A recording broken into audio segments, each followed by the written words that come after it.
Hi, I'm Jackie Tantillo, and this is Should Have Listened to My Mother. Some of us are lucky, some of us are wise, and some of us are lucky and wise. I'll be speaking with Stephanie Krauss in just a minute.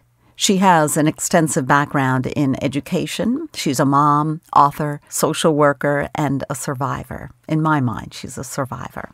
As a mom, Stephanie was determined for her children to be attuned to their Hawaiian heritage, and not just knowing that Hawaii became the 50th state in 1959 or that there are plenty of beautiful beaches on the islands. She wanted to make sure that they understood that Hawaii has its own rich culture, traditions, and principles based on ancestral traditions.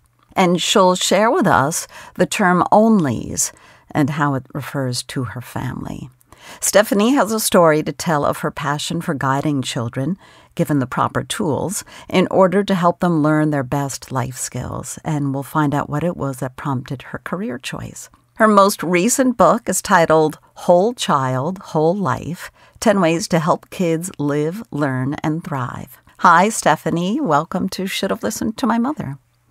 Hi, Jackie. I'm so glad to be with you today. And thank you for joining us. We are going to be talking about your book, indeed, Whole Child, Whole Life, because you have this amazing background. But initially, we want to hear a little bit about the influence that your mom is Lori, correct? She is. And is Nalani her Hawaiian name?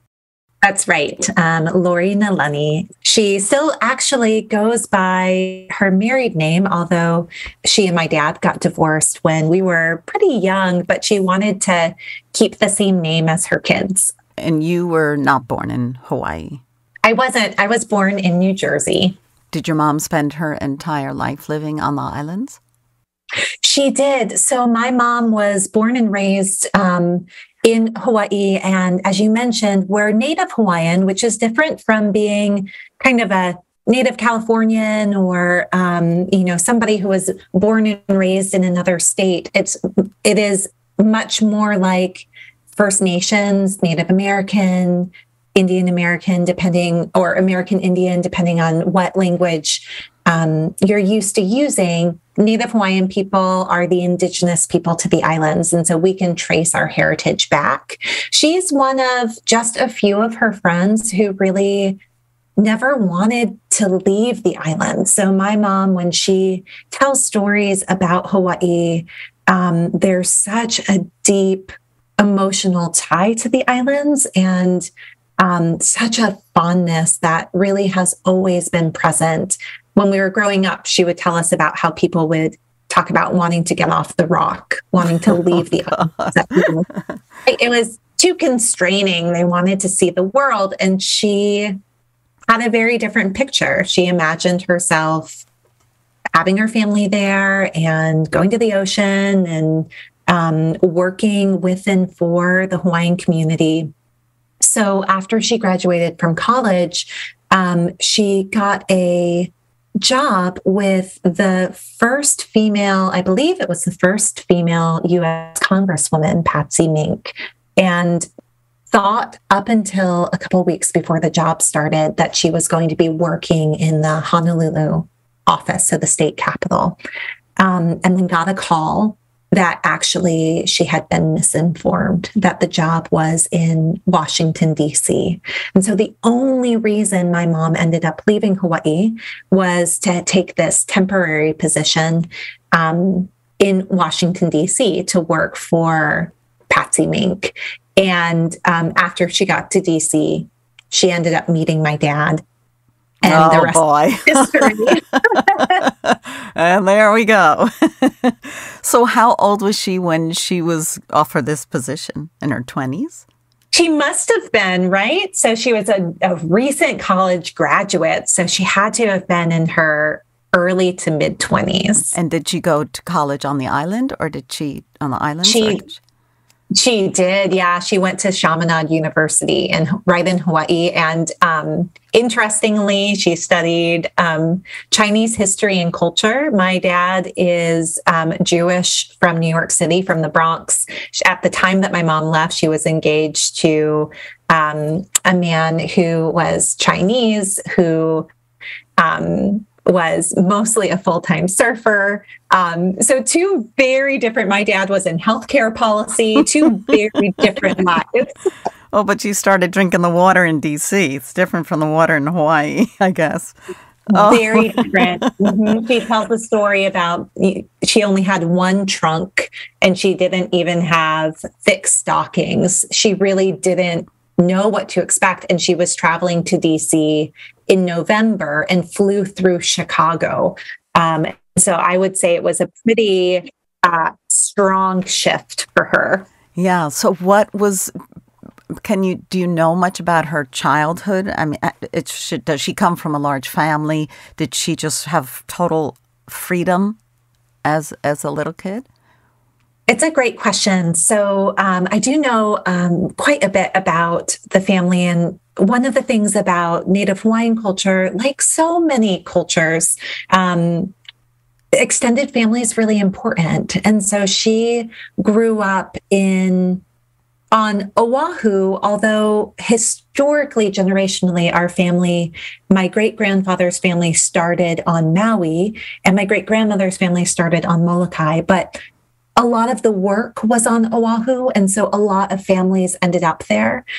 So my grandmother had 3 sisters, so 4 girls, and my grandmother and grandfather met when my grandma was only 16.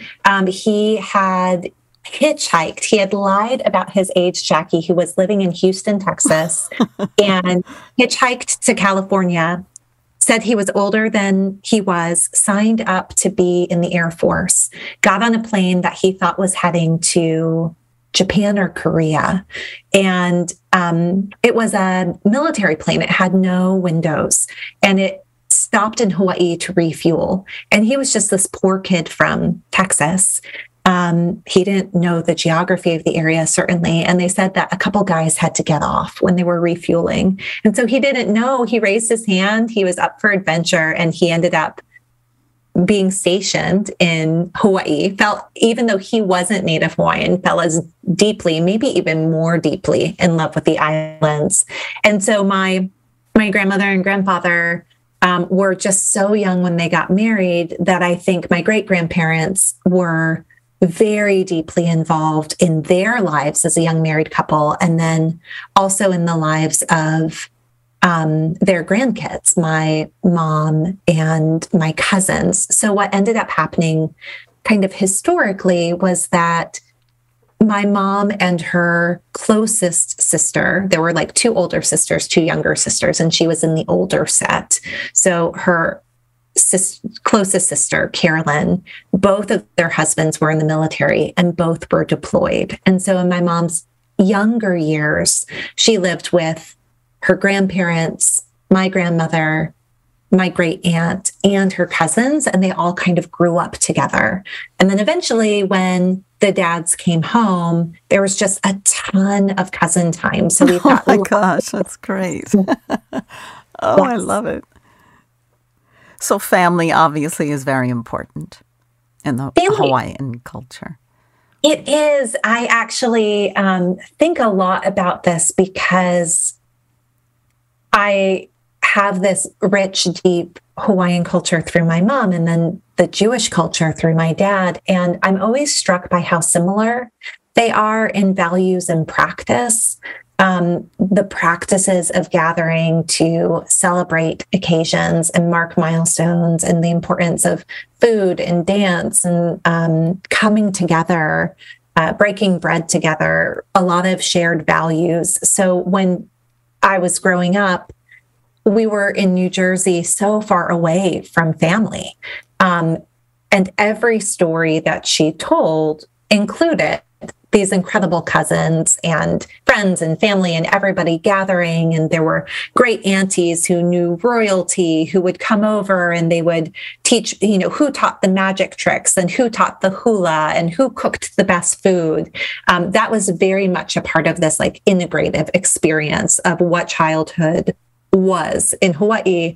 And I was very aware as a kid the real stark contrast between what she described, which almost sounded fantastical to me. And then the experience we were having. How old were you your first trip to Hawaii? I was only probably like 16 to 18 months old. There are pictures. I have. There's proof. There's proof. I have very curly hair now, and I was bald until I was 2. So that first trip, I was still very bald. It was my first time in the ocean. And it's something that my mom still recounts. You know, it was my first time drinking guava juice. It was my first time eating mango. It was my first time in the ocean. But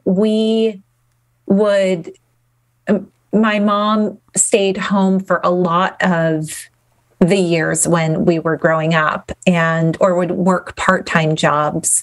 And we would save everything and then go over and stay with my grandparents for extended periods of time. So in my early childhood memories, I have kind of a bifurcated childhood. I have my memories of what it was like to grow up during these periods, these extended periods in Hawaii. And then I have what it was like to grow up in New Jersey. Yeah, quite the contrast. But I've heard the stories because you were interviewed for NPR, and the stories, the great lengths that your parents went to save their money in order for you and your siblings to have this experience, because you don't want to lose something like that. Yeah, absolutely. When I did that NPR interview that my mom was able to be a part of, as you know, but for listeners, I described it to a friend as deeply healing. And she said, I listened to it. I don't understand what was so healing about it. What I tried to describe was we grew up much poorer than most of the other families in our town. At the time, I thought we were poor. And I know better now because I have worked with families who are living in true poverty. But we struggled financially a lot. And as I got older, I could not make sense of how we could be struggling financially and still afford these trips to Hawaii. And when friends in New Jersey would go to Hawaii, they were extravagant experiences, and they were wealthy friends who were going, and they would do all of the things in this, exotic island. So it was really hard for me to kind of live in that tension of how can we be struggling financially and also take these trips. And now that I'm a parent, and this was so much a part of that NPR conversation, and certainly the theme of your podcast here, and now that I've brought my own children to Hawaii, including with my mom, which I try to do every time, I understand now that I would use all of my savings, and I would, go to great lengths at this point to make sure that they are regularly getting that experience. Because the tie to the actual land is so sacred and so very much a part of our culture. It's a gift that you're giving your children. That's why I admire it so much, the lengths that you're going to, so they really, truly understand who they are. I completely agree. I think we've now had the opportunity to move into the multiples. So we're now visiting islands for, the second or third time, and watching them move from the kind of awe and wonder of the initial experience and really absorbing it to talking about what restaurants they want to go back to, which places they want to see, which people they want to see, and feeling that more familiar connection is really tender. And it's also very important for me because of the level of belonging that fosters. My older son said it really beautifully, where he said, it's so wonderful to know I have 2 homes, this kind of permanent family cultural home, and then this place where I'm growing up, and that I feel at home in both places. That is great that have grasped it and are willing to jump in and embrace it. And your feet are grounded and you kind of feel like a warrior in a way, because you have this strength that comes from whatever spirits that are guiding you. That's how I'm interpreting what you're telling me. I think it's really important. I'm curious as to what is the role of mothers, of females in Hawaii traditionally? Can you explain a little bit about the traditions?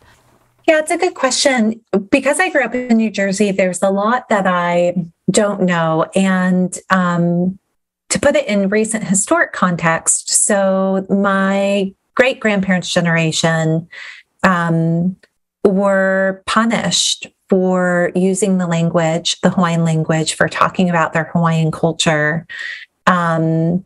It was really frowned upon by mostly missionaries and also businessmen who were taking over the islands. There was a lot of suppression at the time. And so when my grandmother's generation, those four sisters were born, there were a lot of cultural and language pieces that still existed, but privately in the home. And there was a lot that was lost. There was the start of an incredible renaissance, cultural renaissance in the 1970s. But that's around the time when my mom left to go work for Patsy Mink. And so I would say a lot of our adulthood, my mom and I together, has been being really honest with my boys that there is so much we have to learn, that we do use the language in our house, and certainly food and traditions are a part of it, but we are actively learning. That said, in the Hawaiian tradition, there are absolutely strong, formidable goddesses that are female. So the strongest being what we call in our family Tutu Pele. Tutu is like grandmother, and Pele is the goddess of volcano, of fire. So if you've been watching the news, you know, the volcanoes have been active, but there is a lot of language and story around Pele. For example, in my own family, what I can say is that the women were the story bearers and the carriers of our culture. So they really were the ones responsible for teaching and sharing and carrying on language and dance and tradition. So it was my Auntie Carolyn who taught my cousins and me hula when we were little. And it was my grandmother who still helps me unpack stories and language. It was my mom who taught me, and now I'm teaching my boys. Oh, I just love every bit of it. What is the goddess? Because I've been to the Big Island twice.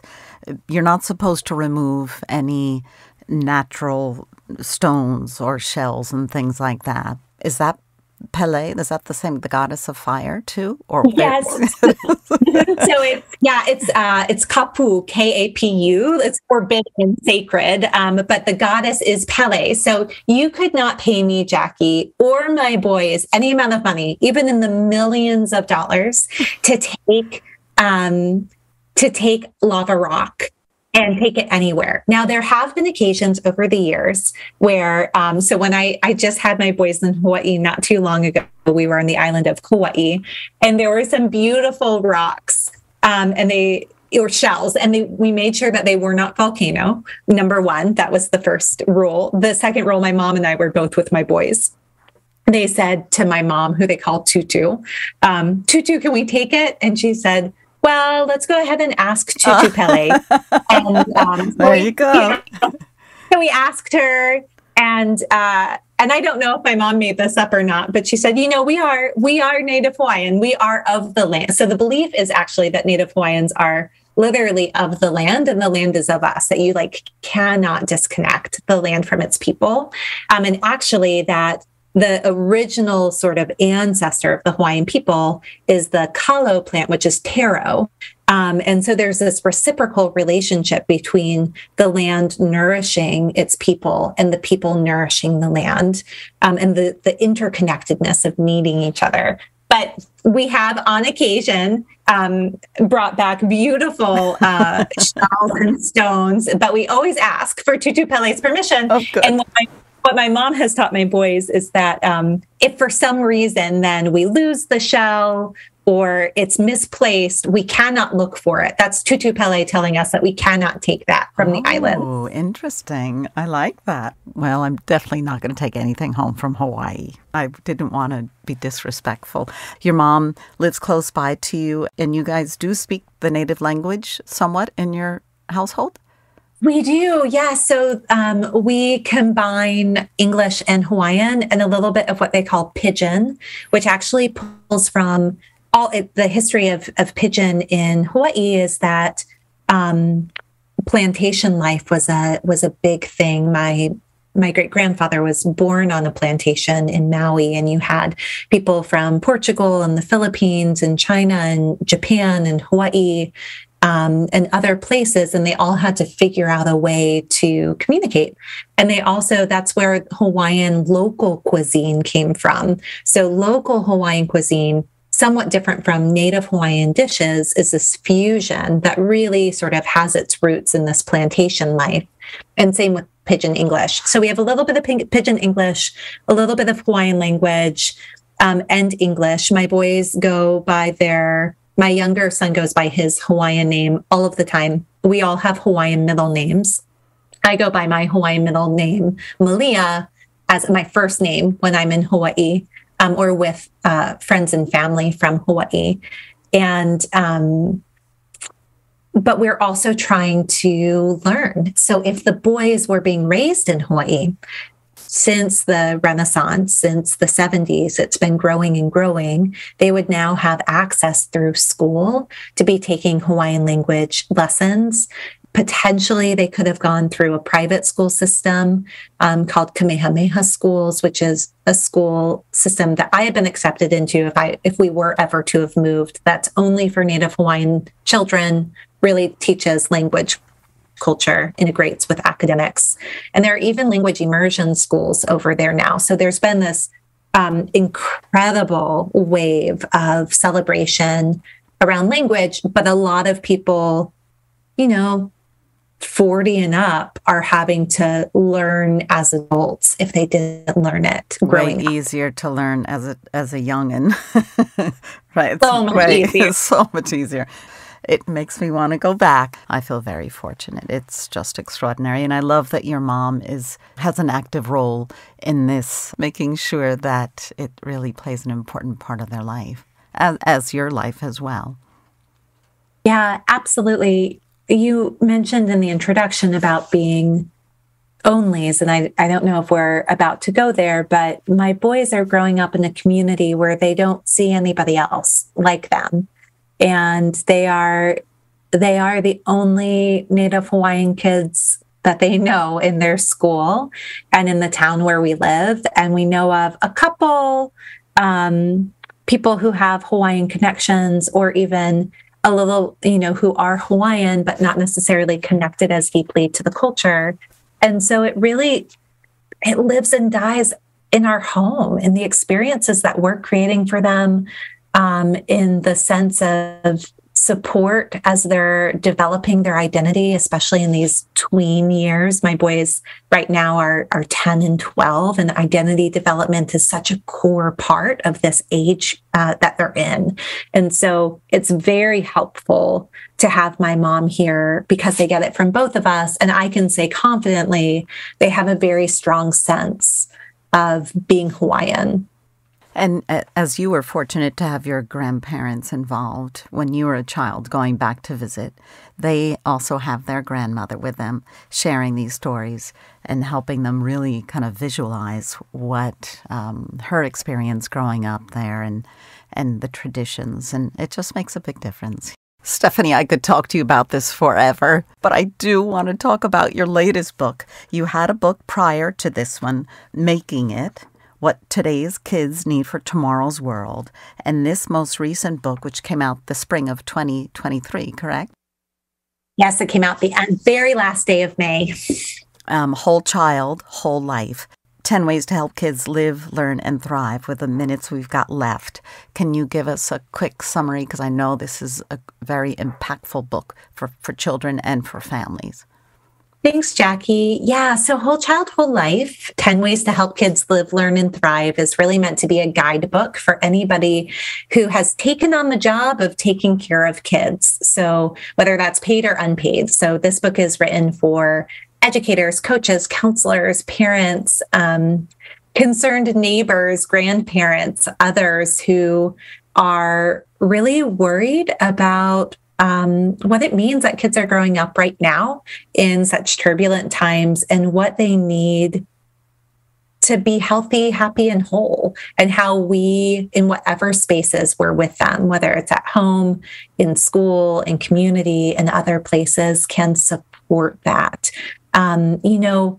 Any other job we get trained for, but the job of caring for kids, often we're just thrown into and really lack some of the resources. So I wrote the book in response to the growing youth mental health crisis that we have, and hearing from thousands of educators and counselors and parents across the country who were telling me that they were worried that their kids were not okay, that they weren't well. And so I went out and talked to more than 50 of the wisest scholars who I know and change makers in places, including Hawaii, who are really supporting what I think about as both the well-being of young people and the well-becoming of young people.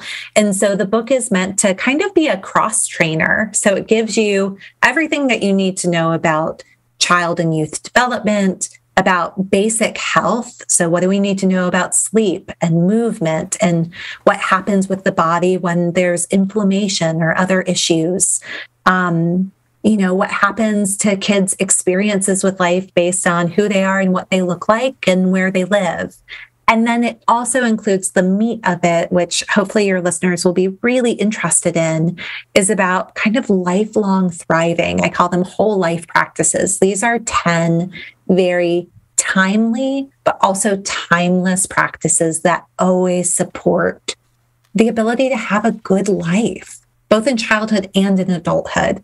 So what's really, I think, exciting for me as a mom writing the book and reading the book is, I wrote the book I needed, is that these are practices that we do first for our kids, and then we encourage them to do on their own and we support them.